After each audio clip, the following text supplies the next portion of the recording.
TV shows can dominate pop culture for years, but when they end, they just fade away. Sometimes casts we used to see as family units split off to lead some pretty surprising lives.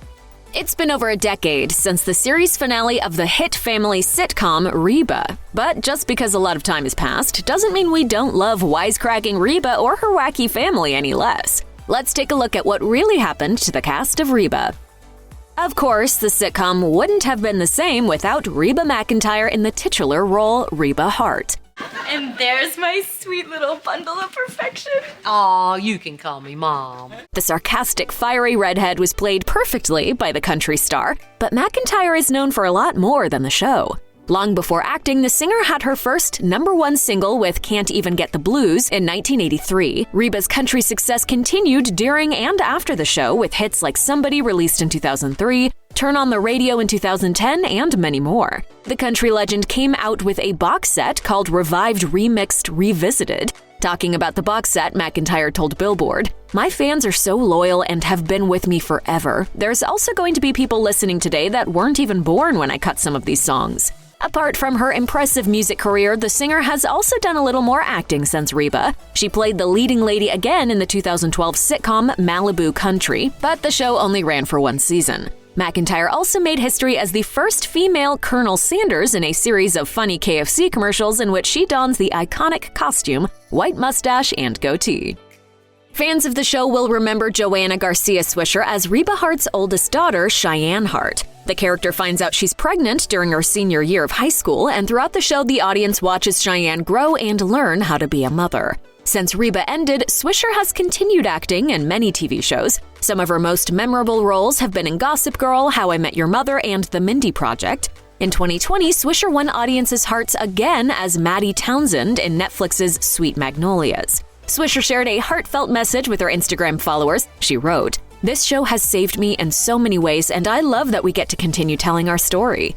As far as her personal life, the actor married New York Yankee Nick Swisher in 2010, with her former co-star Reba McEntire as a bridesmaid, according to Us Weekly. The happy couple has since had 2 beautiful daughters. Steve Howie played Van Montgomery, Cheyenne's husband and Reba's son-in-law. Since the series ended, Howie has acted in several films, including Bride Wars, Something Borrowed, and Game Over Man. Many will also remember him for his time on the comedy drama series Shameless, in which he played Kevin Ball, the bartender and neighbor. The actor was married to Sarah Shahi for 11 years. However, the couple finalized their divorce in June 2020. In a joint statement to Us Weekly, they said, "As we enter into this new phase of our lives, our priority will remain co-parenting our children with so much love, mutual respect, and friendship. And though our relationship is changing, we are committed to continuing our lives as a loving family." Barbara Jean Booker begins the show as Brock Hart's dental hygienist with whom he has an affair. After she gets pregnant, the two get married. Throughout the show, the hilariously ditzy Barbara and quick-witted Reba form an unlikely but heartwarming friendship. While their characters bonded on screen, Reba McEntire and Melissa Peterman, who played Barbara Jean, formed a close connection in real life. They are good friends to this day. Peterman has also done plenty of work on her own since Reba ended. She's had notable roles as Candy on Pretty the Series, Bonnie Wheeler in Baby Daddy, and Brenda Sparks in Young Sheldon. Christopher Rich played Brock Hart, Reba's ex-husband. After Reba, he had recurring parts in Boston Legal and Melissa and Joey. Like his character Brock, Rich loves to golf and calls himself an actor, director, and golfer on his Instagram. He's even combined his love for the sport and his passion for charitable causes by working with Golfers Against Cancer. His bio for the charity says, "When he's not acting, he enjoys collecting fine wines, playing golf, and collecting and reading books." In 2003, the actor married his wife, Eva Halina, a former Polish Olympic gymnast who now works as an actress, model, and painter. The couple has 2 daughters together. Since Rich suffered from a stroke in 2018, they've worked together with the Center for Neuroskills to share their story and promote awareness. Mitch Halloman played Jake Hart, the youngest of Reba and Brock Hart's 3 children. Though quite young, Halloman had already had a few acting roles before he landed Reba. Most notably, he was in the 2000 sitcom Daddy-O as Jake Woods. The show only ran for 1 season, but luckily that left the child star free for Reba. Since the show ended, he's had a few more roles in shows like Shake It Up or films like 2016's Bus Driver. More recently, Halloman's been working as a comedian. Holloman has also made a big step in his personal life. He put up an adorable photo on Instagram to tell his followers that he got married during a small ceremony in May 2020. Isn't it wild that Jake Hart is old enough to get married? Fans will remember Scarlett Palmer's as Reba and Brock Hart's intelligent middle child, Kira Hart, on Reba. Before her role on the family sitcom, Palmer's was best known for her recurring part as Naomi on Star Trek Voyager. Palmer's was only 12 years old when she started working on Reba. Sadly, the young actress struggled with an eating disorder during her time on the series. She told E! that she developed anorexia at 16. Eventually, her condition became so unmanageable that she had to leave the TV show to focus solely on her recovery. When Reba ended, Palmer's decided to retire from acting. In an interview with StarTrek.com, she said she's mostly done with her acting career. Instead, Palmer's has been focusing on music, which she said is more of a hobby, and photography, which she does as a career. Anyone concerned about her health will be happy to know that Palmer's also said, "I'm probably the healthiest I've ever been in my life." After an impressive 9-season run, the beloved ABC comedy The Middle wrapped in 2018. But what has the cast been up to since? Who almost got a spin-off series? Keep watching to find out.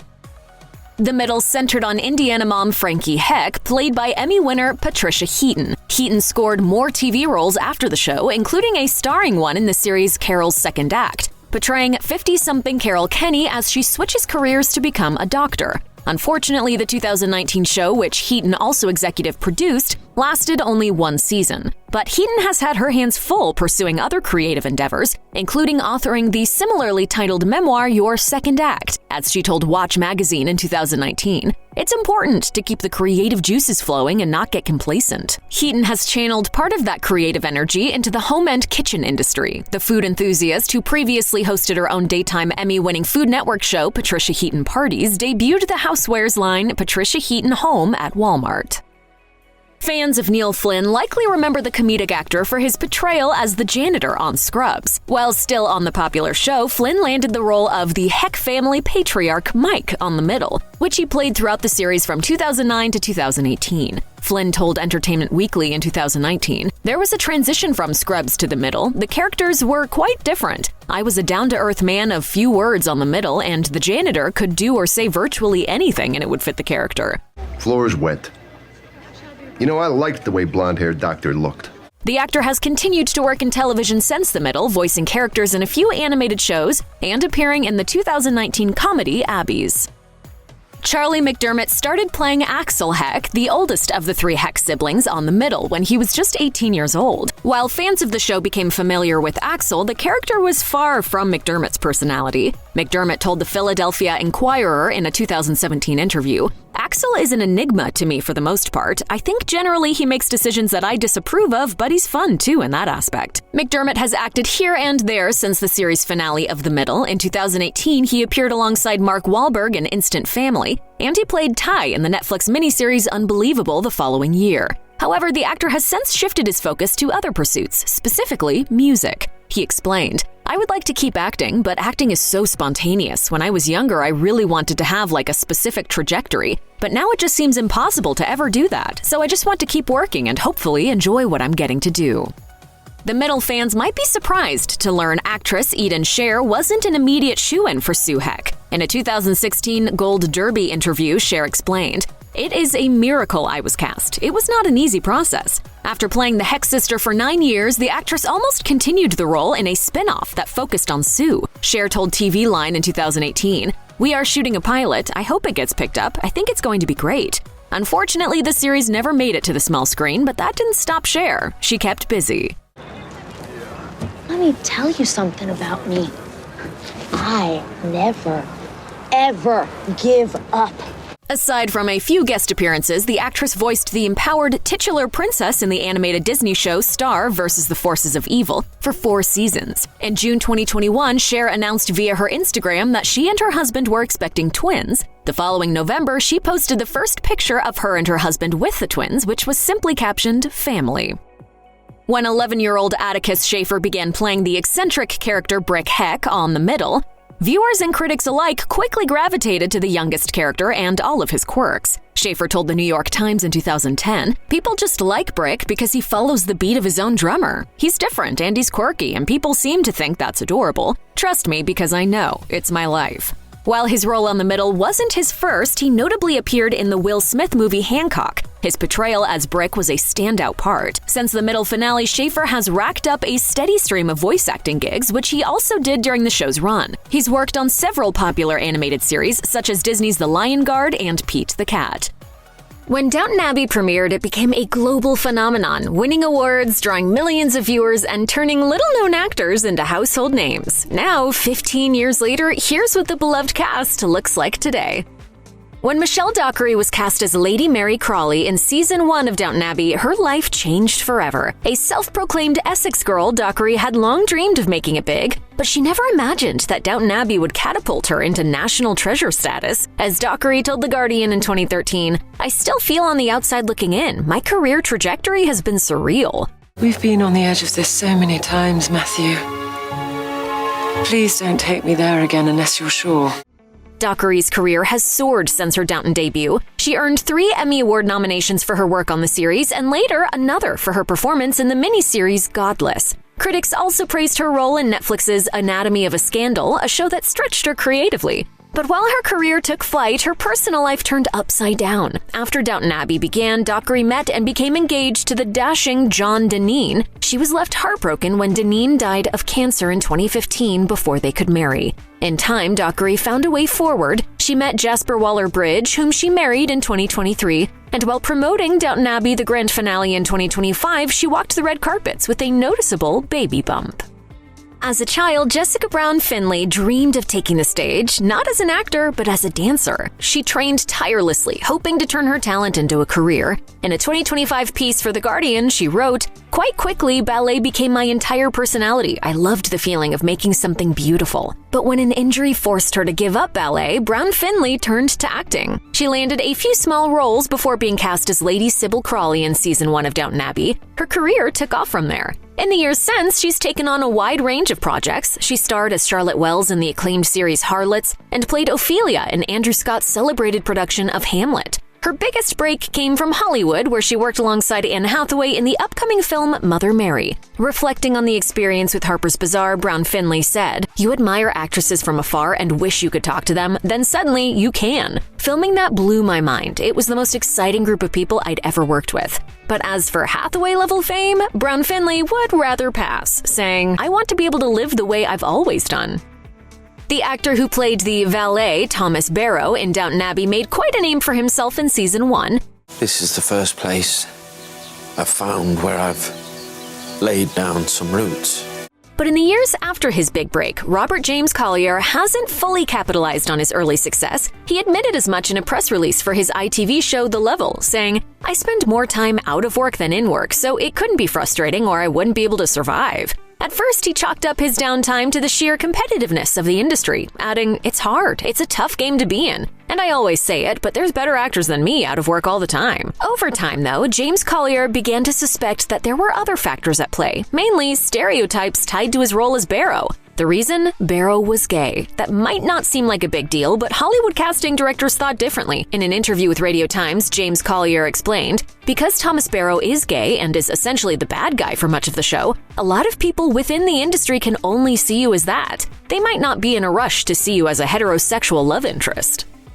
Joanne Froggatt went through both highs and lows after Downton Abbey wrapped. In an interview with Metro, she reflected, "I've never come close to quitting acting, but there were times when I thought, oh God, what would I do if I didn't do this? And when I've had the last mortgage payment in the bank thinking, oh, am I going to get a job before that goes?" The actor admitted that the industry can be brutal, noting there were a few roles that she landed by the skin of her teeth. Fortunately, Froggatt's tough stretch didn't last. She scored a role in the 2025 series Mobland and was thrilled at the opportunity. For her, one of the highlights was the chance to help shape her character. She told Metro, "I love that process of trying to build a backstory, and I got lots of creative freedom. You don't have to like every character you play, but you do have to understand them." She also spoke fondly of her castmates, including Helen Mirren, Pierce Brosnan, and Tom Hardy, whom she praised as a fantastic scene partner. Brendan Coyle may be best known as the lovable valet John Bates in Downton Abbey, but his first love was the theater. He first revealed his stage talent in 1997 playing a bartender in The Weir. The performance was such a hit that he won an Olivier Award for Best Supporting Actor and even followed the play to Broadway. So it was no surprise when Coyle returned to his roots after season 1 of Downton Abbey, and not just to theater in general, but back to The Weir itself in 2023. This time, though, he took on a different role. Only one part I wanted to play was Jack in The Weir. So that was my list of one. Coyle got the part and loved the experience, but returning to the stage didn't mean leaving TV behind. In 2025, he appeared in the Netflix miniseries Toxic Town, a role that was especially meaningful to Coyle since the story was based on a tragedy from his hometown of Corby. During the Season 3 Christmas special of Downton Abbey, fans got the shock of their lives. Matthew Crawley, one of the show's most beloved characters, was suddenly killed in a car wreck. That scene crushed any trace of holiday spirit. But it was considered necessary. Why? Actor Dan Stevens, who played Matthew, had decided it was time to move on. As he later told The Guardian, there were definitely creative itches left unscratched, genres I hadn't worked in. 3 years were up. That's what we'd initially signed up for, and the appetite to explore further was too great. Since season 1, Stevens has never seemed to lose that appetite for success. He moved to Los Angeles, started auditioning, and has worked steadily ever since. Among dozens of roles, the highlights include playing the Beast opposite Emma Watson in Disney's Beauty and the Beast, and starring in the Netflix anthology Guillermo del Toro's Cabinet of Curiosities. By its release in 2022, Stevens had more than proven his range. Speaking with Tadoom, the director of his episode, gushed, "I feel like he can really go anywhere and do anything. He can be the good guy, he can be the villain, he can be a dreamboat, he can be the monster." When Laura Carmichael joined the cast of Downton Abbey as Lady Edith, she could never have imagined how much the show would transform her life. I'm thrilled. I'm delighted. Landing the part gave her plenty of professional opportunities. She played Henriette in the 2014 film Madame Bovary and later appeared in The Spanish Princess. But it wasn't Carmichael's career that Downton Abbey changed the most, it was her personal life. When Michael Fox joined the cast in season 5, Carmichael noticed a spark. That spark grew into a romance, and before long, the two co-stars were partners off-screen as well. They went public with their relationship in 2016 and welcomed their son Luca in 2021. The couple appeared together in the first Downton Abbey film and its 2 sequels. On This Morning in 2019, Fox reflected on the experience of working alongside his partner for the first time. He explained, "It was interesting coming back to work together on it, but we're very much like when we get back to a big team, big family, you just kind of get back into it. And we keep it slightly separate, but it was an absolute joy." Because Downton Abbey brought Carmichael and Fox together, the show will always hold a special place in their hearts.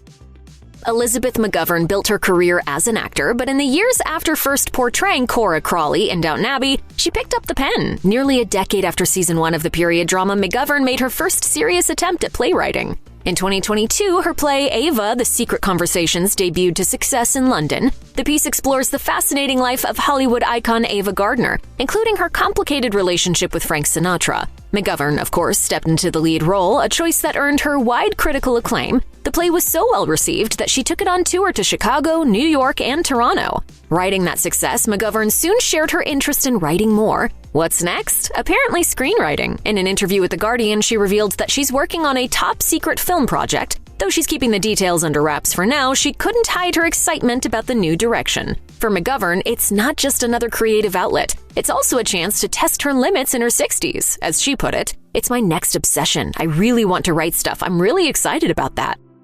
Like many of his co-stars, Alan Leach began seeking more professional opportunities after the first season of Downton Abbey. On the show, he played Tom Branson, the chauffeur whose romantic life became a major story arc. But Leach's real-life romance has apparently been far happier than his character's turbulent one. After moving to Hollywood, the actor met fellow performer Jessica Blair Herman, whom he married in 2019 in a ceremony that seemed like a nod to his native Ireland. Leach told Hello, "It ended up being something quite different. When you get married in California, you expect sunshine, but a little bit of Ireland blew over on the day, and we had some heavy rain." The couple has since welcomed 2 daughters and enjoys a private family life. Love wasn't the only thing Leach found in Hollywood. He also landed roles in some exciting projects. In Bohemian Rhapsody, he played Paul Prenter, Freddie Mercury's manager, who leaked Mercury's most intimate secrets to the press and was widely seen as the film's villain. Still, Leach was praised for portraying him in a fair way. The actor also appeared in the very first episode of the award-winning series Black Mirror. It's been a little while since Two Broke Girls was abruptly canceled, and we still haven't recovered from the loss of this beloved sitcom. Fortunately, its cast members have gone on to star in other projects, so fans can at least catch glimpses of them. Here's what they're up to.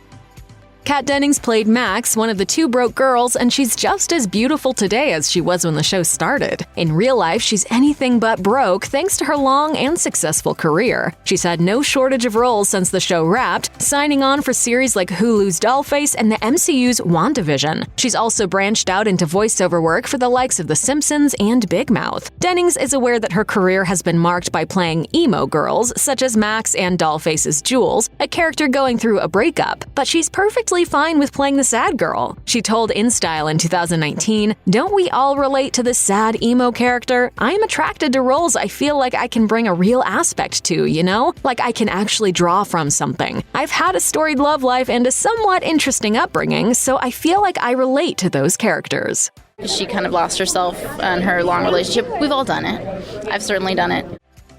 The eternally lovely Beth Bears has been pretty busy since she ended her run as Caroline Channing, the other one of the two broke girls. In 2018, she made a guest appearance on The Big Bang Theory, and then the following year, she was on an episode of the CBS All Access series No Activity. The bulk of her acting career since Two Broke Girls, though, has been spent on the CBS sitcom The Neighborhood, which premiered in 2018. That show features her and Max Greenfield as a Midwestern couple who move to Los Angeles and encounter a bit of culture shock. Bears hasn't just been busy with her entertainment career. In 2018, she married fellow actor Michael Gladys. She wore a stunning lace gown by Monique Lhuillier, looking just as gorgeous as she did when Two Broke Girls first premiered. The wedding was also something of a mini-cast reunion as Kat Dennings served as one of her bridesmaids.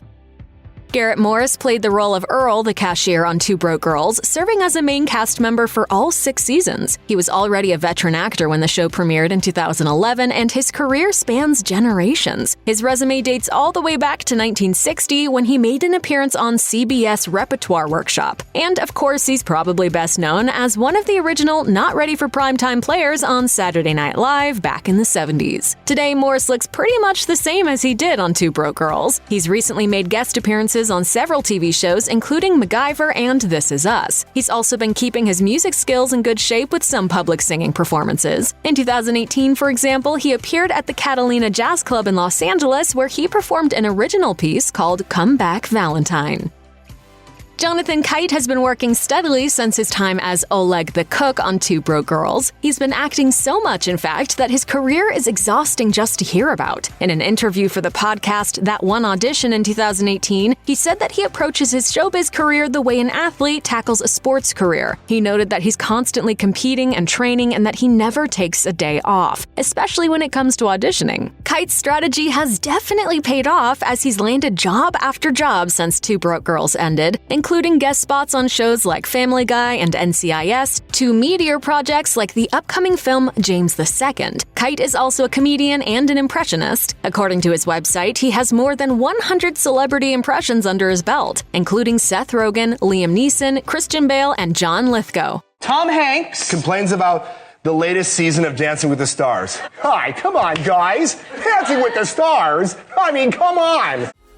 While many Two Broke Girls cast members have continued to enjoy great success in their careers, Matthew Moy hasn't been quite as busy. As Han Lee, the owner of the diner where Max and Caroline worked, he had one of the biggest roles on Two Broke Girls, but he's yet to find any parts as big as that since then. His most prominent role has probably been the voice of Lars on the Cartoon Network show Steven Universe. He's also done voiceover work on some other shows, including Voltron Legendary Defender and Whitesnake. His live-action parts have included an episode of the TBS sitcom The Guest Book and the film Exorcism at 600,000 Feet. For the most part, Moy hasn't changed all that much in the few years since Two Broke Girls has gone off the air. He still keeps in touch with his former castmates, and he told Trainwrecked Society in 2018, "Two Broke Girls was such a big part of my life and will always be. I learned so much since it was my first sitcom and series regular role, and I had so much fun, and all the castmates and crew and writers are like family to me." The lovely Jennifer Coolidge has been a Hollywood mainstay for quite some time and has more than 100 roles under her belt. Before she played Sophie on Two Broke Girls, she'd already been acting for decades. You may remember her from her iconic roles in Legally Blonde and American Pie, or maybe even her first on-screen part in a 1993 episode of Seinfeld. Coolidge's first role after Two Broke Girls ended was a voice in the Emoji Movie. She told the Boston Herald the year it came out that she loves doing voiceover work and finds it very creative. active. In general, Coolidge has remained quite busy over the years, and plenty of her fans were thrilled when she reprised the role of Legally Blonde's Paulette for Ariana Grande's Thank You Next music video. Jennifer Coolidge? Oh. Yeah! Which is unbelievable. One guy was like, I want it! Ed Quinn was only on Two Broke Girls for a handful of episodes in seasons 5 and 6, but that doesn't make his character of Randy any less memorable. He landed a series of notable roles after the show ended, including such shows as One Day at a Time and Tyler Perry's The Oval. He's also appeared in some films, including Granddaddy Daycare and The Last Summer. Quinn is also a talented musician. While he hasn't put out much new material since releasing his 2012 album Lights Out Love, he told The Hedonist magazine in 2019 that he has ambitions to further his music career. He revealed that he was building a recording studio and had plans to create some new music. As he admitted, music is such a wonderful thing because it makes me feel like I'm 14 years old again. There are two things that make me feel like a kid: surfing and playing music. Ryan Hansen wasn't on Two Broke Girls very much, appearing as Candy Andy in just a dozen episodes. Still, his character was a memorable one, and in his post-Broke Girl work, he's no less handsome than he was when playing Andy. One of his most significant credits was the YouTube show Ryan Hansen Solves Crimes on television, in which he played a version of himself who teams up with the LAPD. He also had a recurring part on the TV Land series Teachers. In 2019, he reprised the role of Dick Casablancas in the 2019 revival of Veronica Mars. His film credits include the 2020 big screen adaptation of the TV show Fantasy Island. Hansen's also been keeping busy in his personal life as he is both a husband and a father. He's been married to his wife, Amy Russell, since 2004. The couple and their 3 kids enjoy a lot of family time together, and they do their best to keep their personal lives separate from Hansen's public career. Patrick Cox has aged quite well over the years. He played John on seasons 3 and 4 of Two Broke Girls from 2013 to 2015. He went on to have arcs in other well-known shows, including the long-running soap opera General Hospital, where he played Rupert Watson in 2018. He also made a guest appearance on fellow Two Broke Girls alum Ryan Hansen's show, Ryan Hansen Solves Crimes on Television. Other notable TV appearances have included the Hulu series Future Man and the Veronica Mars revival. Perhaps one of Cox's most exciting roles after Two Broke Girls was the DC superhero movie Aquaman. He played Q Ball, a seemingly menacing biker who turns out to be a big softie. He was in just one scene, but it was a memorable one. He told Gearhead HQ News in 2019 that prior to his Aquaman audition, he had been filming in Fiji. Jet-lagged upon his return home, he accidentally showed up a day early to audition for Q Ball. Fortunately, they still let him audition, and he, of course, ended up landing the role.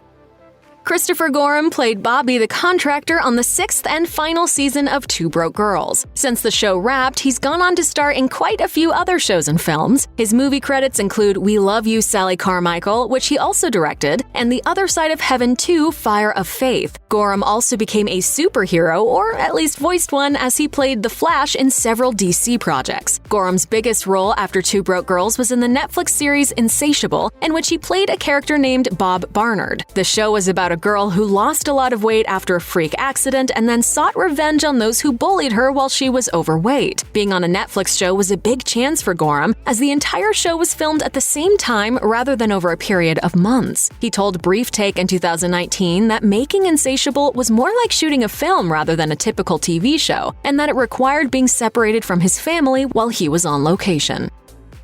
Eric Andre was on Two Broke Girls in Season 3, playing the character of Deke, who became Max's lover and then ex-boyfriend. He's been pretty busy since then, but that doesn't necessarily mean you'll always see his goofy face and unmistakable curly hair. That's not because his looks have changed very much since he was on Two Broke Girls, but because some of his most notable recent roles have been voiceover work. His most significant voice role has probably been the Netflix series Disenchantment, which was created by The Simpsons creator Matt Groening. Andre played Lucy, the personal demon of Bean, the main character. He also lent his voice to the 2019 remake of the Disney classic The Lion King, in which he played one of the hyenas. Andre's live-action work has included movies like the music industry spoof Pop Star Never Stop Never Stopping, and TV shows like the FXX sitcom Man-Seeking Woman. And of course, he's also been the host of his own Adult Swim series, aptly titled The Eric Andre Show, which is easily one of the most demented things on TV.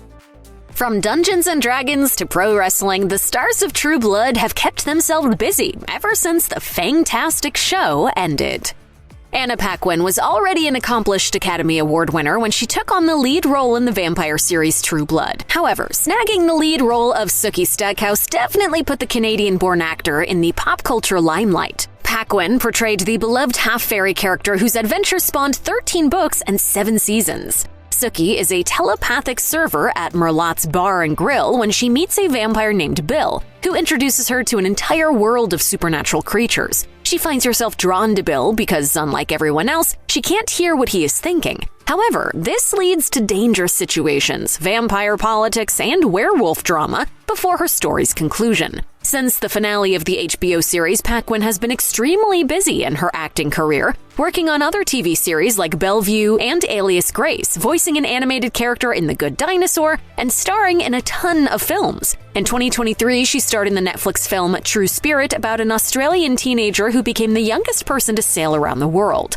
Paquin married her vampire co-star Stephen Moyer in 2010 while the series was still in production. The pair have a set of twins together, as well as 2 children from Moyer's previous relationships. Paquin is extremely private about her children, telling Today, "You won't find any pictures of my children. That's a choice we made very specifically." A Swedish actor from a famous family, Alexander Skarsgård was a perfect fit for the 1,000-year-old Viking vampire Eric Northman, who first appears in the Season 1 episode Escape from Dragon House. At 6'4", he literally looked down on most of his castmates, giving him the air of authority and danger that the character required. Eric owned the vampire club called Fangtasia, while also serving as sheriff of Area 5. Well, aren't you sweet? Not really. Like Paquin, Skarsgård has been extremely busy since hanging up his fangs. He has appeared in a number of TV and film roles, including the title character in 2016's The Legend of Tarzan and Big Little Lies. In 2023, he wrapped up a lengthy stint on Succession and had 3 films released. And Skarsgård welcomed the birth of his first child with partner Tuva Novotny in early 2023.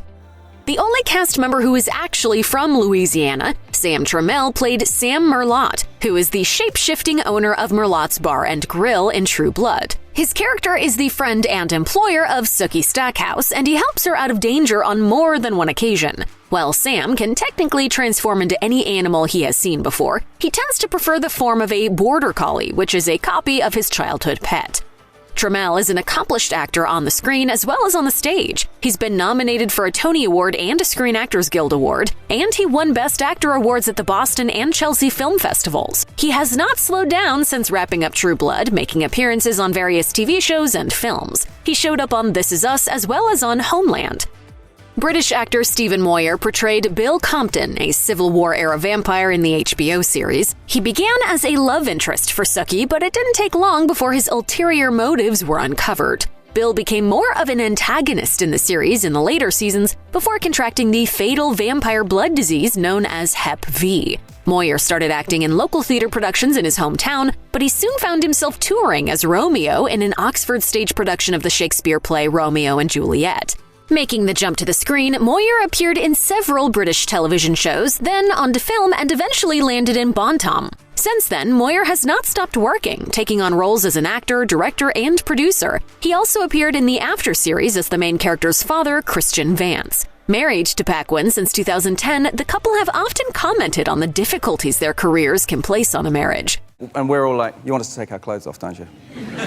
Moyer has also opened up about addiction and the work he has done with Santa Monica's Claire Foundation. Kristen Bauer was born in Wisconsin but moved to Los Angeles after studying fine arts. She played in various TV shows throughout the 90s and early 2000s before landing the role of Pam de Beaufort, who is the no-nonsense vampire descendant of Eric Northman. Pam was a minor character in the first few seasons, but she became a prominent player in the show's events starting in Season 3. From 2011 to 2015, Bauer was in the fantasy show Once Upon a Time, where she portrayed Maleficent, and she has appeared in various other popular series. She is also a seasoned voice actor and producer. In 2021, she starred in the thriller Paradise Cove, and she launched a series rewatch podcast with Deborah Ann Wool called Truest Blood. Bauer has been married to South African musician Aubrey Van Straten since 2009. She is also an active conservationist who works with rescue animals in Los Angeles.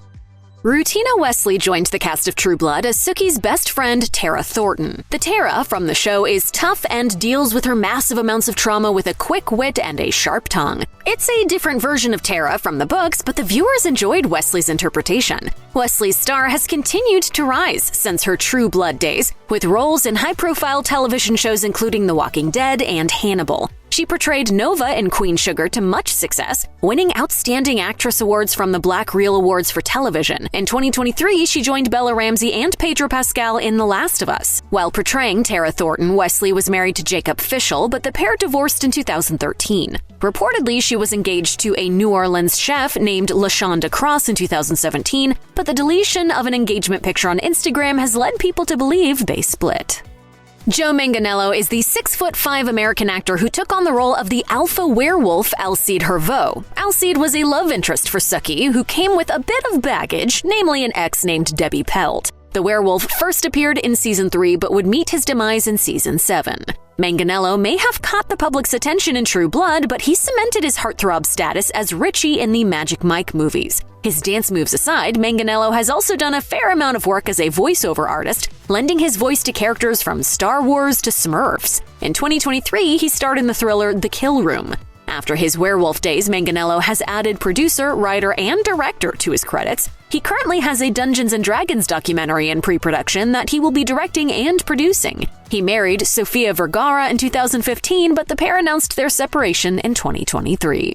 No one stays happy for too long in Bon Temps, and True Blood. Born in Australia, Ryan Quanten joined the cast of True Blood as Sookie's good-looking but dim-witted brother, Jason Stackhouse. Jason makes his debut in the first episode and is a main character throughout the series. In fact, he is one of 4 characters who appear in every single episode, along with Sookie, Bill, and Lafayette Reynolds. In the books, Jason becomes a were-panther, but he remains human throughout the television adaptation. Quanten has been racking up the credits since the final episode of True Blood. He has voiced several animated characters and became a series regular on multiple shows, including a starring role in The Oath. While acting takes up the majority of his time, Quanten has also managed to wear the producer hat a few times as well. In 2022, he was the executive producer for the horror film Glorious, which he also starred in. In terms of his love life, he has been linked to model and actor Ashley Cicino since 2013.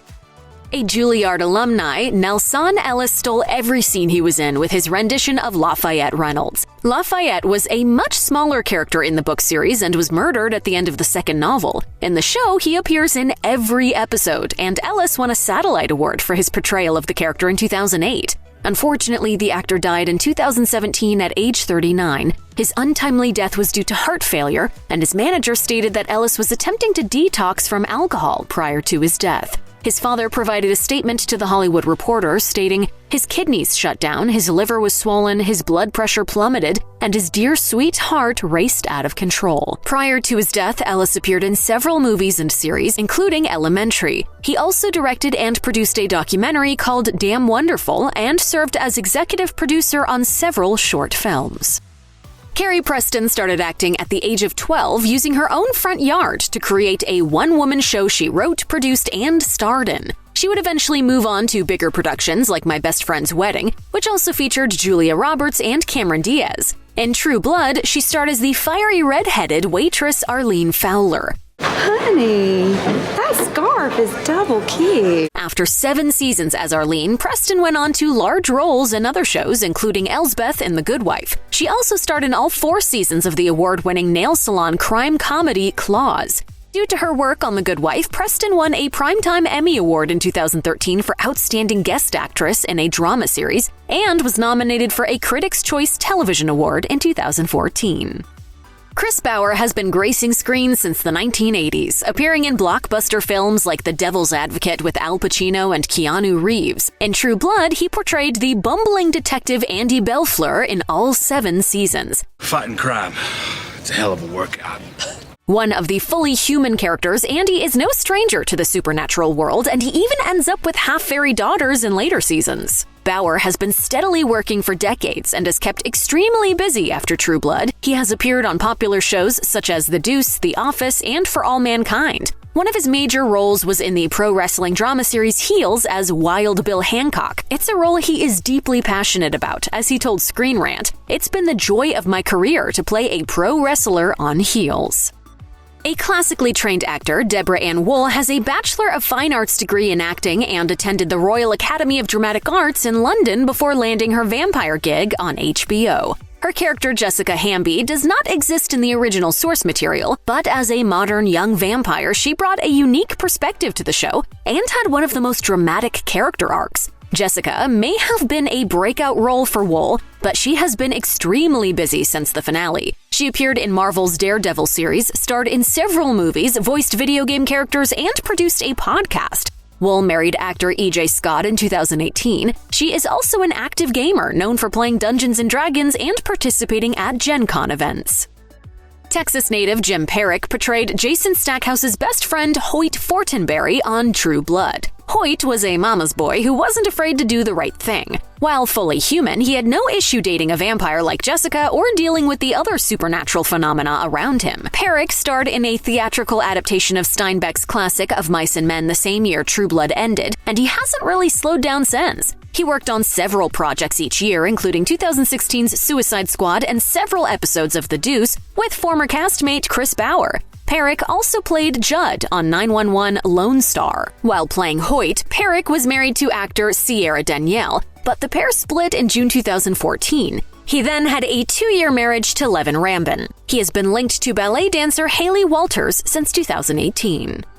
Award-winning actor Evan Rachel Wood held the guest starring role of the vampire queen of Louisiana, Sophie Anne Leclerc. She first appeared in Season 2 and would show up occasionally in Season 3 and 4 until she met her demise on the show. The queen was originally from France and wanted to capture Sookie to consume her fairy blood. Wood wasn't even 10 when she landed on the silver screen, and she's enjoyed a thriving career since. Post True Blood, she has done everything from voice a Frozen 2 character to garner awards for her work on Westworld. Since her vampire royalty days, Wood had a brief marriage and shares a son with actor Jamie Bell. However, the pair split in 2014.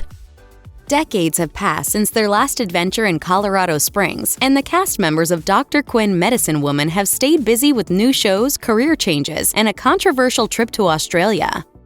Jane Seymour played Michaela Quinn, the ambitious title character of Dr. Quinn Medicine Woman. Throughout the show's 6 seasons, Dr. Quinn dealt with gender bias, patients in crisis, and the harsh living conditions of the Wild West. In real life, Seymour has faced her own harrowing struggles. Before the show premiered, she was bankrupt and in desperate need of work. As she revealed on NPR's All Things Considered in 2015, "I called my agent and I said, I will do anything, please tell the networks." Soon thereafter, Seymour received the script for Dr. Quinn. Despite that lucky break, she didn't immediately think that viewers would be interested in a Western series with a female protagonist. But the show's massive success ultimately speaks for itself. Looking back, Seymour admitted, "One of the proudest things I've done is Dr. Quinn Medicine Woman. It was such a remarkable series." You watch Dr. Quinn now, and it's just so on point to what's happening today.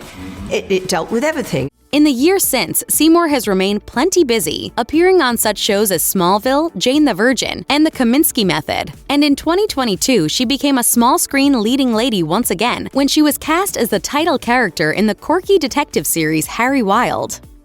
Joe Lando was an unforgettable heartthrob to legions of Dr. Quinn viewers. He played Sully, the tomahawk-throwing hunk who falls in love with Dr. Quinn. His rugged appearance and luscious hair made him a perfect fit for the role. As Dr. Quinn creator Beth Sullivan told the Los Angeles Times in 1993, "Lando's real. He's not the typical star jerk with any kind of pomp and ego trip."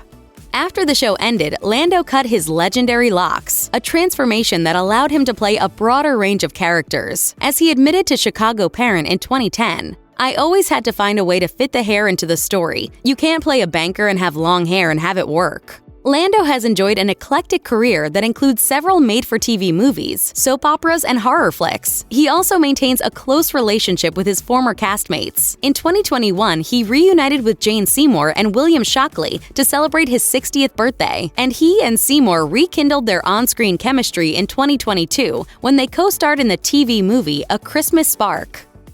Chad Allen played Matthew Cooper, the eldest of the 3 children that Dr. Quinn adopts after their mother is killed by a snake. He received several award nominations for his work on the show, but perhaps even more newsworthy was an off-screen incident that happened in 1996. That was when he was publicly outed by a tabloid, but he didn't let that slow him down, as he continued to work as an openly gay actor for almost 15 years. But Allen has since given up showbiz for a career as a clinical psychologist. Despite the shift, he's still grateful for his time on screen. He said goodbye to acting in a 2015 video on his YouTube channel. I am incredibly grateful today. I have been and I will always be. Jessica Bowman wasn't the first actor to star as Colleen Cooper on Dr. Quinn. The role was originally played in seasons 1 and 2 by Erica Flores, who ended up leaving the show in the middle of season 3. Rumors swirled about the reasons for Flores' departure, though none were ever substantiated. No matter what the real reason was, Bowman managed to inject new life into Dr. Quinn's adopted daughter. Since her time on the show, Bowman has appeared in a few TV movies with titles like Young Hearts Unlimited and Lethal Vows. She was also in the big screen thriller Joyride, and she had an uncredited appearance in the Adam Sandler-Drew Barrymore rom-com 50 First Dates. It seems that she's chosen to live a more quiet, private life since then, as she hasn't had any on-screen acting credits since 2011. Georgianne Johnson played Elizabeth Quinn, Dr. Quinn's proper East Coast mother. The veteran performer brought her impressive acting chops to 8 episodes of the Western drama between 1993 and 1997. After a decades-long showbiz career, she died at the age of 91 in 2018. In addition to her time on Dr. Quinn, Johnson could boast of a long list of credits that span Broadway, TV, and film. She appeared on other popular TV shows like Seinfeld and Cold Case, and her stage work included the original production of The Pajama Game. She was married to Jack Tenner, a Superior Court judge in Los Angeles, as her family wrote in her obituary. She said some of her happiest times as an actor were the improvisation she and Jack did to raise funds at the many events they attended. She will be greatly missed. Playing the role of town saloon keeper and brothel owner Hank Lawson was William Shockley. Hank was known for his gruff, chauvinistic behavior, though he did have a few redeeming moments. Fans of the show tended to have a bit of a love-hate relationship with this character. For Shockley's part, he didn't mind playing a quasi-villain, as he told Media Mics in 2014. I loved the privilege of developing a character over a 6-year run. He was one guy on the surface and a totally different person in his heart. Shockley first became interested in acting when he was a teenager. His big break happened in 1987 when he landed a role in the sci-fi movie RoboCop. Your move, creep. Several years later, Dr. Quinn launched his career to new heights. After the series ended, it was clear that he'd found his niche. He co-wrote and acted in several Western films, including The Gundown, The Legend of 5 Mile Cave, and Far Haven. In addition to all that, he also works as a production company executive and a musician. Orson Bean was beloved as Colorado Springs general store owner Lauren Bray. The character was crotchety and often troublesome, which was a far cry from Bean's real personality. He brought his natural charm as a longtime panelist on the game show Tell the Truth, as well as movies like Being John Malkovich and TV shows like Modern Family. Bean was also a dedicated humanitarian who founded a school and the arts-based organizations the Sons of the Desert and the Pacific Resident Theater Ensemble. Sadly, Bean's life was cut short in February 2020 when he was hit by a car. He was crossing a street in Venice, California when he was clipped by one vehicle and then struck by another. It was ultimately determined that Bean's death was an accident. He was 91 years old. Dr. Quinn and Byron Sully's relationship wasn't the only romantic plotline on the show. There was also the unlikely love story between Myra, one of the sex workers at the local brothel, and Horace Bing, the town's telegraph operator. Frank Collison was the actor behind Horace. After the show ended, Collison remained committed to acting in film, TV, and on the stage. He appeared on the big screen in such notable movies as The Village and Oh Brother, Where Art Thou? He also graced TV screens on shows like Monk and Star Trek The Next Generation. As for the live theater portion of his career, he helped found the Pacific Resident Theater in Venice, California, and he even appeared in Zoom-based plays during the COVID-19 pandemic. Every good Western drama needs a reverend, and the one on Dr. Quinn Medicine Woman was Timothy Johnson, who was portrayed by Jeffrey Lower. He played Reverend Johnson for all 6 seasons, developing from a spurned lover to a blind man dedicated to serving his parish no matter what. How can I be your reverend when I can't even see the people in my church? Since Lower said goodbye to his time playing Reverend Johnson, he's remained quite busy. He's continued to work on both the stage and the screen, which has included appearances on popular TV shows like NCIS and JAG, as well as plays like And the Band Played On and Johnny Skidmarks. Outside of showbiz, Lower has also gotten his real estate and general construction licenses and started flipping houses with his wife in Los Angeles. Some viewers might argue that Dr. Quinn Medicine Woman was ahead of its time in its willingness to embrace some pretty heavy issues. This was certainly true in the case of Robert E., a formerly enslaved man who was separated from his wife and children. Henry G. Sanders brought depth and emotion to Robert E. throughout the show's run, perhaps drawing on his own tumultuous life as inspiration. He spent time in the Army and served 2 tours in Vietnam before heading out to Los Angeles to make it in showbiz. However, Sanders didn't originally set out to become an actor. In fact, he went to LA in search of a publisher for his novel. While that book never got published, the writer-turned-actor never put down his pen. Since Dr. Quinn ended, he's written several plays that have gone on to be produced. Barbara Babcock played Dorothy Jennings beginning in Season 2 of Dr. Quinn, and the character remained a part of the show until the 6th and final season. Babcock brought plenty of spunk and grit to the role, as Dorothy was someone who didn't exactly have an easy life. As the editor of the Colorado Springs Gazette, she was always nearby when crazy things happened. She also survived a single mastectomy operation, which was, of course, performed by Dr. Quinn. I lose a part of myself.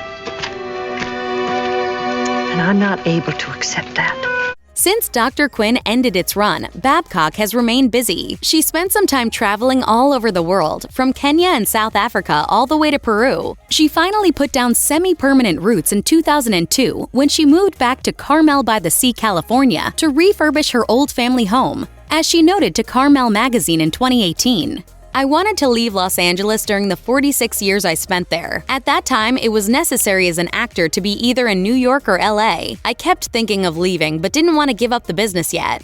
2 years after settling in her newly renovated home, Babcock was diagnosed with Parkinson's disease. But her story was far from over. As she revealed, "That was a big jolt, obviously. I asked the doctor, 'How long do I have?' His answer was 8 to 10 years. That was 14 years ago."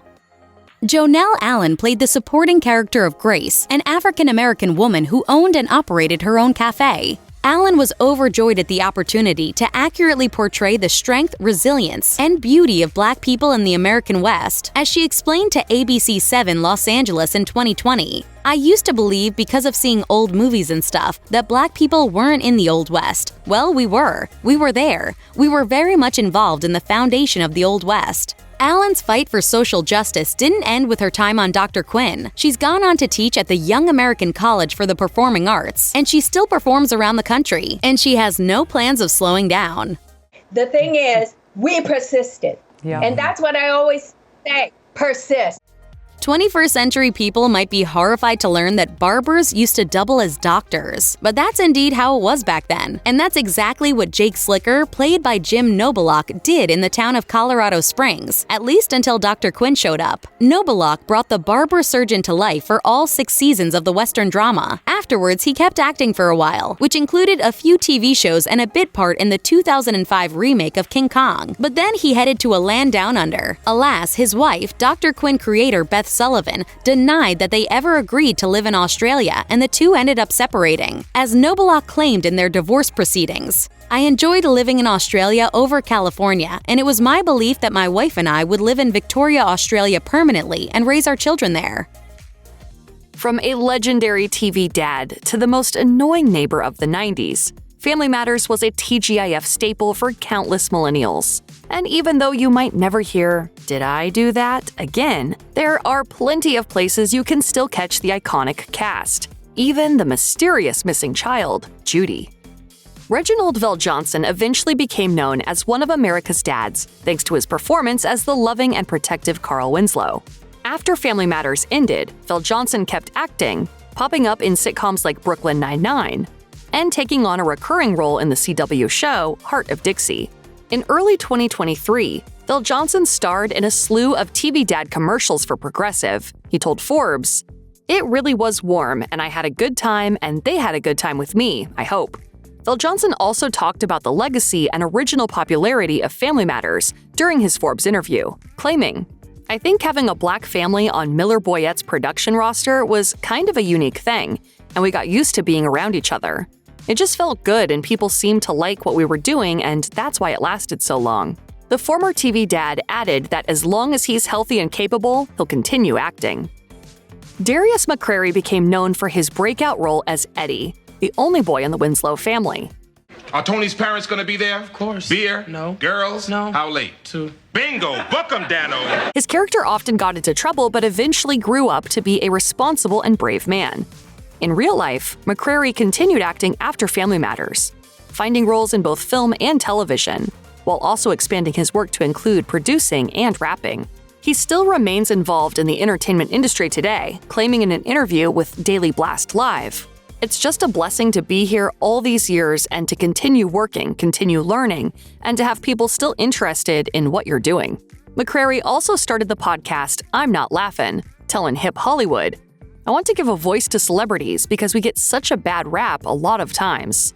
And times have changed. It's different now. If you don't say something now when you find yourself on the other end of injustice, then it's just as bad. McCrary co-hosted the podcast with his former Family Matters co-star, Kelly Williams. Kelly Williams first gained fame for her role as Laura, the middle child in the Winslow family, known for her brains. Williams was just a teenager when she began filming Family Matters and grew into adulthood during her time on the hit show. Speaking about the realities of being a child actor, she told TV One, "Growing up in front of the camera was, for me, kind of strange. At the most awkward time in your life, you're in front of the whole world to see. A lot of times, I would just watch the show and just be totally, embarrassed." Williams kept acting after Family Matters, finding work on TV shows like Girlfriends and Eve in the early to mid-2000s.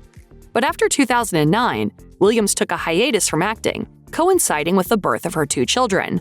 But the Family Matters star returned to acting in 2020 and acted in and executive produced A Family Matters Christmas in 2022.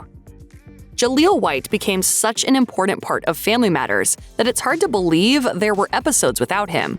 Early on in the first season, America was introduced to White's character, Steve Urkel, an irritating yet lovable nerd who was a neighbor of the Winslows. But while America came to love Steve Urkel, White has had a complicated relationship with his famous character. The actor famously said during a 1999 interview, "If you ever see me do that character again, take me out and put a bullet in my head and put me out of my misery." He explained his statement during an appearance on People's Party with Talib Kweli, claiming that while he was proud of the role when he was in high school, the role had begun to impact his social life in a negative way by the time he was in college. I was just a 20-year-old kid wanting to be freed of this. After Family Matters, White had roles in several TV shows and movies in the 2000s and 2010s. In 2023, White appeared in episodes of The Miss Pat Show, American Dad, and the game show Pictionary. White has since come to terms with his character's legacy, telling The Hollywood Reporter, "I guard this character with my life." Jo Marie Payton was a big part of many childhoods, playing both Harriet Winslow on Family Matters and voicing Sugar Mama on the Disney Channel animated series The Proud Family. But Payton also had a successful acting career prior to Family Matters and has been continually cast in television and in movies ever since the end of the series.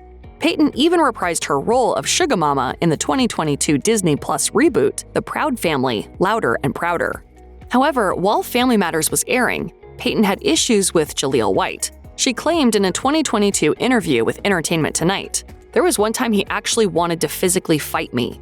There was a scene where I said, 'We can't do that. Standards and practices will not let that pass. It's not going to happen.' He wanted to do it anyway." Fans of the show have remained curious about the status of Payton and White's relationship, with Payton addressing their past issues again in 2023, claiming, "I know you guys see all kinds of things, and yes, sometimes we bump heads and things, but I'll always love him. He was always a child to me, and I don't care how old he gets, he's still a child to me."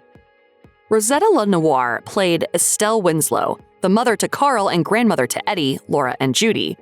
Her character was known for her wisdom and being the only character to always treat Steve Urkel with kindness. Unlike many of her younger castmates, LeNoire was already an accomplished actor by the time she took the role on Family Matters, with the sitcom being one of her final credits. You make me seem pushy. I'm not pushy. Yeah. Push up call.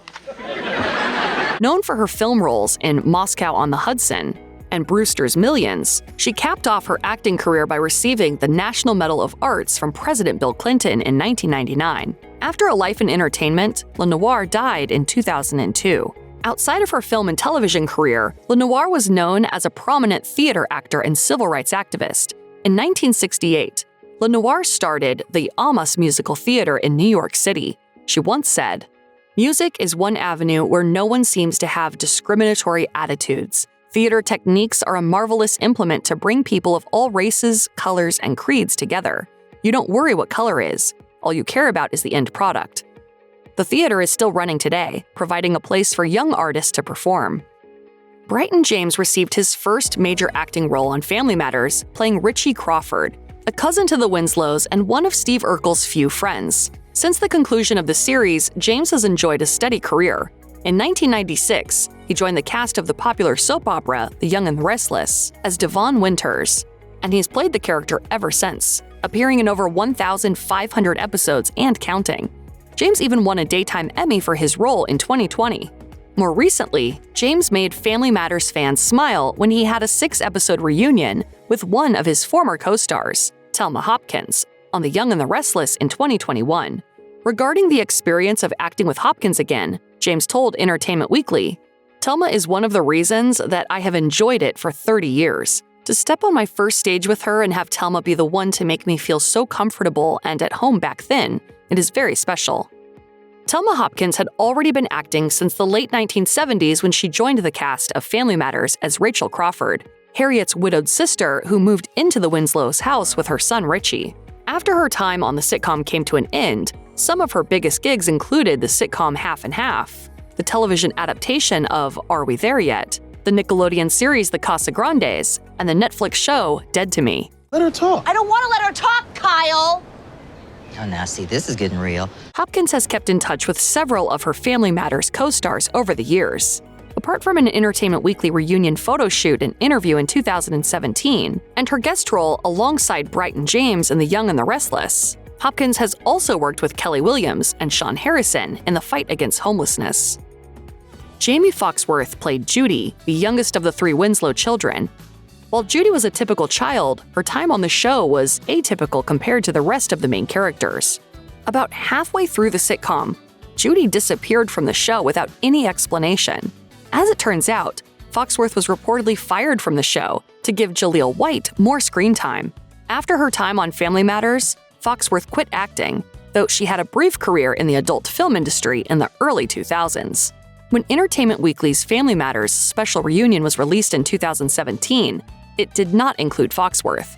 Foxworth would later state in an interview with The Root, "The people in the picture are more important than the picture itself. It was a slap in the face from Entertainment Weekly. I'm not that little girl anymore. Judy and Family Matters don't define me. I'm extremely happy in the place that I'm in right now." While Foxworth would host the She Show podcast with her sisters for a couple of years, they haven't posted a new episode since late 2022. Sean Harrison's best-known role is arguably Waldo Faldo, a friend of Steve Urkel and the Winslow family. I'ma trash Urkel's locker. Why you gonna do that, Willie? 'Cause it's Tuesday. Again? After Family Matters ended, Harrison appeared in shows like Girlfriends and Eve throughout the 90s and 2000s, and always kept his spark for sitcoms alive. In 2021, he executive produced, directed, and wrote for the web show, a sitcom for Geo. In addition to his sitcom career, Harrison has always pursued various creative outlets, including dance, and is equally passionate about meditation. The actor has a YouTube channel called Mindflow with Sean, and an Instagram page where he posts short videos for followers to listen to while meditating. Cherry Johnson is well known for playing Maxine Johnson, Laura Winslow's best friend, in Family Matters, but she's probably better known for her character bearing her actual name in the 80s sitcom Punky Brewster. After the end of Family Matters, Johnson has continued acting in movies and television shows. In 2021, she got the opportunity to reprise her role of Cherry for the Punky Brewster reboot, a 10-episode series that aired on Peacock.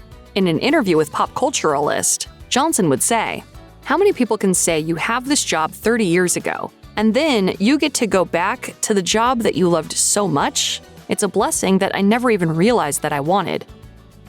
Michelle Thomas played Myra Monkhouse, the foil to Laura Winslow for many seasons of Family Matters. Her love for Steve Urkel knew no bounds, and Thomas's portrayal of the love-struck and sometimes obsessive Myra was unforgettable. Thomas stayed in the role through the series' final episode, even after being diagnosed with cancer in 1997. After Thomas underwent surgery to remove the tumor and Family Matters came to a close, she landed a role on The Young and the Restless as an aspiring singer. But she soon had to undergo a second surgery for another cancerous mass. According to Jet magazine, she took a medical leave from the show in October 1998, but would die on December 23, 1998, surrounded by family and friends. She was 30 years old. All good things must come to an end, and in 2024, young Sheldon finally finished its 7-season run. Here's a question though, where are the show's stars now? Young Sheldon may have been the show that made Ian Armitage a household name, but it wasn't his first acting job. Well, this changes everything. After making his debut reviewing theater on his YouTube channel, Armitage began to act in a handful of TV shows, most notably landing a starring role in HBO's Big Little Lies. In fact, beyond the screen, Armitage has always been something of a jack of all trades. Whether it's practicing different languages or learning Taekwondo, he's been known to maintain several hobbies during his time as a full-time actor. When Young Sheldon came to an end in 2024, Armitage told People magazine that he was looking forward to starring in new acting projects. He said, "I would love to do something indie, maybe something action, maybe something sci-fi, just something super different and weird." During his appearance on the Art of Kindness podcast, Armitage also teased a potential return to Season 3 of Big Little Lies. I think there will be a third season at some point, one that I would love to be on. It seems that Armitage hasn't lost his love of adventure either. For example, he's been spending many of his post-Sheldon days learning to fly planes. On the way to acquiring his pilot's license, Armitage flew his first solo flight in July 2024. Jim Parsons was both an executive producer on Young Sheldon and the show's narrator. During his time working on the show, he also balanced his other screen roles, the demands of his production company, and his life at home. In October 2024, Parsons returned to the stage with a starring role in the Broadway revival of Our Town. With a star-studded cast including Zoe Deutsch and Katie Holmes, the show provided a high-profile opportunity for Parsons to indulge in his long-standing love of theater. Speaking to Today, he suggested that this was a part that he just couldn't pass up. I really did. I was like, this is one of those opportunities when somebody comes and asks you to do it that I feel as an actor, you just do it. After first appearing in Modern Family, Reagan Revord made her name portraying Missy Cooper in Young Sheldon, at only 9 years old no less. Though her run on the show kept her busy from 2017 to 2024, Revord used her time away from the cameras to explore her love of reading and literature. As she grew up, she became so enamored with reading that fans of hers would frequently ask for book recommendations that suited young readers. These requests led Revord to begin her book club, Reading with Reagan, in 2019. In particular, Revord wanted her book club to be focused on young adult literature. I'd seen that Miss Oprah was doing a book club and Miss Reese was, but I didn't see one for children my age. By pairing her book club with her social media platforms, Revord has kept her finger on the pulse of all things literary. She's even gone as far as writing her own YA novel, Rules for Fake Girlfriends, which is set to release in September 2025. Joining the cast at just 14 years old, Montana Jordan starred in Young Sheldon for its entire run. And Jordan's life started to mirror that of his fictional counterpart Georgie when he became a devoted family man at just 22. Jordan made his relationship with girlfriend Jenna Weeks public in 2021. In January 2024, he took to Instagram to announce that they were expecting. On May 21st, 2024, Jordan introduced their daughter, Emma Ray, to the world. During an interview with People magazine in September of that year, Jordan couldn't help but gush over his new life as a father. He said, "There's nothing better than freaking being a dad." Recently, Jordan has been portraying a more mature George Cooper in the Young Sheldon spinoff, Georgie and Mandy's First Marriage. Life seems to be imitating art here too. In January 2025, Jordan announced on Instagram that he and Weeks were officially engaged, writing, "I love you to the moon and back 1,000,000 times and more. I can't wait to see what the future brings for us and our family." McKenna Grace had already built an impressive acting resume long before she appeared as Paige Swanson on Young Sheldon. After making her debut in Disney's Crash and Bernstein, Grace earned global recognition for her performances in films such as Gifted and I, Tonya. Alongside her prolific acting career, Grace has also become a notable singer-songwriter with over 400,000 monthly listeners on Spotify. Despite all this, she suggested to Mixdown in 2022 that there's still more she wants to accomplish and credited her adventurous spirit as the reason her music and acting career have both flourished. She said, "As I've gotten older, I've gotten a lot more of an appreciation for acting and the beauty of film and storytelling. I really want to move into directing and producing and writing and all sorts of things. It's been crazy. It's been beautiful. I love it." From designing women to Ghostbusters, Annie Potts was a straight-up icon of the 1980s. We got one! And she scored yet another career win when she took on the role of Connie Meemaw Tucker in Young Sheldon. After the show ended, Potts used her newfound free time to fully commit to her philanthropic organization, the Heart Channels. Founded in 2022, the organization is dedicated to helping those less fortunate find stability in their lives. Some of their services include providing housing assistance, granting funds for college students, and offering programs for children with additional support needs. In 2024, Potts shared that she had gotten hooked on helping after meeting a nonverbal boy named Kamarli. She said, "His face was so emblazoned on my memory. I just started doodling on my iPad, and I ended up making a book of the drawings and selling them on the island to help that little boy and his family." As the daughter of notable actors Jeff Perry and Laurie Metcalf, Zoe Perry is no stranger to the spotlight, and she gained plenty of new fans when she began playing Mary Cooper on Young Sheldon. Surprisingly, Perry has been living a more low-key life in the years since the end of the show. Aside from reprising her role in Georgie and Mandy's first marriage, she hasn't taken on many major acting gigs, although she did finally get the chance to act opposite her mother in 2025 when she joined the cast of ABC's The Connors. Meanwhile, Perry has kept her private life quite private. In 2022, she married her partner, Gabe Tarabulsi, in a private ceremony. The news only got out after photographs from the wedding were posted by a friend on Instagram. Though she remained relatively quiet in the days following the end of Young Sheldon, Perry did reunite with Ian Armitage in 2024 when they both were invited to the White House. Armitage took to Instagram to share this special moment, writing, "Huge thanks for making our visit so special and for giving me the best excuse to see Mama Zoe again." Lance Barber made his name as a comic actor appearing in sitcoms such as The Comeback and It's Always Sunny in Philadelphia. My kids aren't really here, are they? No. Thank God.